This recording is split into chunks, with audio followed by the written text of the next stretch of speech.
Hi, my name's Jaie Parker and I'm here to show you how the Scrum Commitments can make the lives of developers easy by automatically preparing summaries of their commitments for product owners. Today I'm going to play the role Jaie, a new developer who wants to sign up for Scrum Commitments and use the system to send a sprint planning email to Bob, the product owner, advising what they've agreed upon for Sprint 8. This part of the product helps Scrum teams with the three important meetings: sprint planning, sprint review, and sprint retrospective.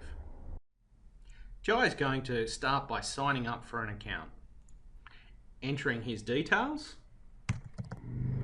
and clicking sign up. Notice here, however, that he has the choice to log in using Google or Facebook or Twitter.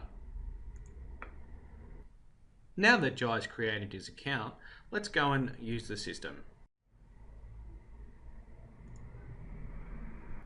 Here we're able to see a kendo graph that has been implemented to show Jaie project details for the last 6 months. Firstly, Jaie needs to create a new project.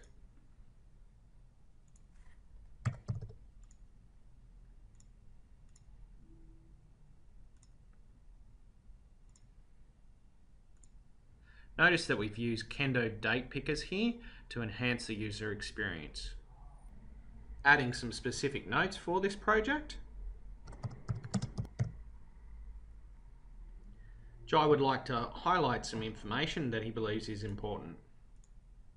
Using the Kendo rich text editor, he's able to do this quite simply. Jaie's now created a new project. He chooses to scroll down to the sprint details and chooses to add the sprint that he's currently planning for. Choosing a suitable start and end date. Jaie's now created the new sprint and would like to go into the details of that specific sprint. Choosing some technologies that he would like to add for Sprint 8.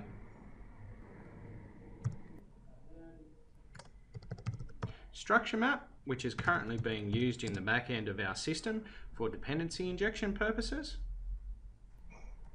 And Kendo, which provides a very nice user interface. Jaie chooses Bob's email address to send it to and decides to send himself a copy as well. Choosing to save that email, Jaie would like to now preview the email before he decides to send it.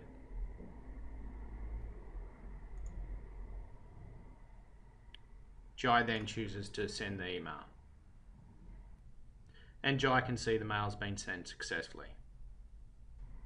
Jaie checks his emails and can see the email's been sent. Let's try this scenario again and show how things get even better when you use Team Foundation Server. Jaie can enter his details for Team Foundation Server using a source control option. He chooses his server name and enters his specific details. He's then able to test the connection. That connection clearly worked. Jaie goes to his Northwind project, scrolls down to the sprint section and decides to add the sprint. This time around, Jaie's going to enable the TFS. Jaie's now able to select Sprint 8 and chooses suitable dates for the sprint. This time when Jaie selects details, you can scroll down and you can see that all of the details from Team Foundation Server have automatically been loaded. Going into Jaie's TFS account, we can clearly see all of the items that are currently listed for his Sprint 8. Checking the preview, we can see that the lists are the same on the email that's going to be sent as well.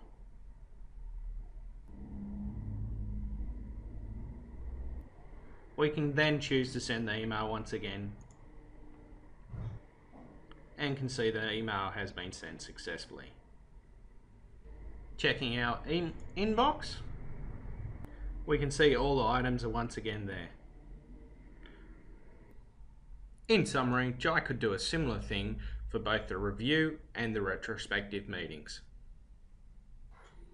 And if a product owner happens to be looking for a team with the technologies that Jaie's team has been working with, he'll be able to find us via the team section of the website. Let's look at the technologies we use to build Scrum commitments. At the core is Microsoft ASP.NET MVC. We use Twitter Bootstrap for responsive web pages, Kendo UI for widgets like their Kendo Grid, Graph and Date Picker, Structure Map for dependency injection and inversion of control.